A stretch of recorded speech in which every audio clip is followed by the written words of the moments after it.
Assalamualaikum warahmatullahi wabarakatuh. Saya Rapsona Indi, mahasiswa program Magister Pendidikan Dasar Universitas Terbuka. Pada tugas diskusi ke-7 mata kuliah studi komparatif pendidikan dasar di berbagai negara ini, saya akan memaparkan hasil analisis saya terhadap sebuah artikel ilmiah yang berjudul Kesetaraan Gender dalam Pembelajaran di Sekolah Dasar, yang ditulis oleh Denny Adiputra dan diterbitkan dalam Elementary School Education Journal pada tahun 2018. Seperti contoh kasus yang masih banyak dijumpai di sekolah dasar di Indonesia, di mana guru tanpa sadar lebih memberi perhatian pada siswa laki-laki dalam pembelajaran sains, sedangkan siswa perempuan seringkali terpinggirkan. Akibatnya, banyak siswi merasa kurang percaya diri dan kurang termotivasi dalam bidang sains. Artikel yang saya analisis ini sangat relevan untuk memahami bagaimana bias gender bisa muncul dan bagaimana cara mewujudkan pembelajaran yang lebih adil bagi semua siswa. 1. Analisis bab pendahuluan. Di bagian pendahuluan, penulis mengangkat masalah tentang ketidaksetaraan gender dalam buku ajar tematik kelas 4 sekolah dasar. Menurut Denny Adiputra, istilah gender sering disalahartikan hanya sebagai jenis kelamin, padahal sebenarnya mencakup peran sosial, tanggung jawab, dan kesempatan yang seharusnya setara antara laki-laki dan perempuan. Penulis juga menjelaskan bahwa buku ajar di sekolah dasar masih memuat bias gender, misalnya dengan menampilkan laki-laki dalam profesi seperti polisi, dokter, atau pilot, sedangkan perempuan digambarkan dalam pekerjaan rumah tangga atau profesi lembut, seperti guru dan perawat. Hal ini menunjukkan bahwa nilai kesetaraan gender belum sepenuhnya diterapkan dalam penyusunan materi ajar. Rumusan masalah dalam artikel ini berfokus pada bagaimana bentuk ketidaksetaraan gender muncul dalam buku ajar tematik kelas 4 SD, serta bagaimana seharusnya buku ajar mendukung pembelajaran yang berkeadilan gender. Penulis menekankan pentingnya revisi dan penyusunan buku ajar yang sensitif terhadap gender, agar anak-anak tidak tumbuh dengan pandangan yang bias terhadap peran laki-laki dan perempuan di masyarakat. Yang kedua, analisis bab hasil dan pembahasan. Pada bagian hasil dan pembahasan, penulis menemukan bahwa buku ajar tematik kelas 4 SD masih memperlihatkan banyak contoh yang tidak mencerminkan prinsip kesetaraan gender. Dalam analisisnya, penulis menunjukkan bahwa 1. Beberapa teks bacaan dan ilustrasi menggambarkan profesi tertentu hanya dengan satu gender. Misalnya, polisi atau tentara hanya digambarkan laki-laki.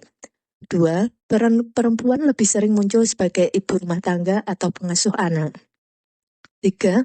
Materi tentang cita-cita siswa pun masih bias, karena anak laki-laki cenderung diarahkan ke profesi publik, sedangkan anak perempuan diarahkan ke peran domestik. Denny Adiputra menilai bahwa ketimpangan ini tidak sesuai dengan semangat Sustainable Development Goals, khususnya tujuan kelima yang menekankan pentingnya kesetaraan gender. Ketika anak-anak sejak kecil disuguhi materi yang bias, mereka bisa tumbuh dengan pandangan bahwa ada pekerjaan yang hanya untuk laki-laki atau tidak cocok untuk perempuan. Dalam pembahasan, penulis merekomendasikan agar pembuatan buku ajar dan kurikulum memperhatikan prinsip kesetaraan gender, misalnya dengan menampilkan representasi laki-laki dan perempuan secara seimbang dalam berbagai profesi, menggunakan bahasa dan ilustrasi yang netral gender, serta menyisipkan nilai-nilai kesetaraan dalam setiap tema pembelajaran. Hasil penelitian menunjukkan bahwa dengan revisi buku ajar yang lebih berperspektif gender, siswa menjadi lebih terbuka dan memahami bahwa setiap profesi dan cita-cita dapat diraih oleh siapapun tanpa memandang jenis kelamin. 3. Keterkaitan dengan kasus di sekolah dasar.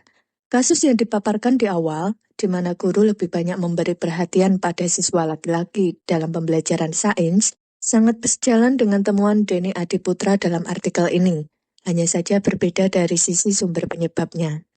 Jika pada contoh kasus, ketidaksetaraan muncul dari pola interaksi guru di kelas, maka pada artikel Denny, ketidaksetaraan muncul dari materi ajar yang digunakan guru. Namun keduanya sama-sama menunjukkan bahwa bias gender di sekolah dasar masih kuat, baik dalam praktik maupun dalam bahan ajar. Buku ajar yang tidak seimbang dalam menampilkan peran laki-laki dan perempuan bisa ikut membentuk cara pandang guru dan siswa. Akibatnya, siswa perempuan mungkin merasa kurang pantas atau kurang mampu di bidang tertentu seperti sains, sedangkan siswa laki-laki lebih didorong untuk aktif dan berani. Oleh karena itu, artikel ini memberi dasar yang kuat bahwa kesetaraan gender harus dimulai sejak dari bahan ajar dan diperkuat dalam praktik pembelajaran di kelas. Jika buku ajar sudah menggambarkan peran yang setara, maka guru juga akan lebih mudah menanamkan nilai kesetaraan dalam proses belajar. Kesimpulan dan penutup.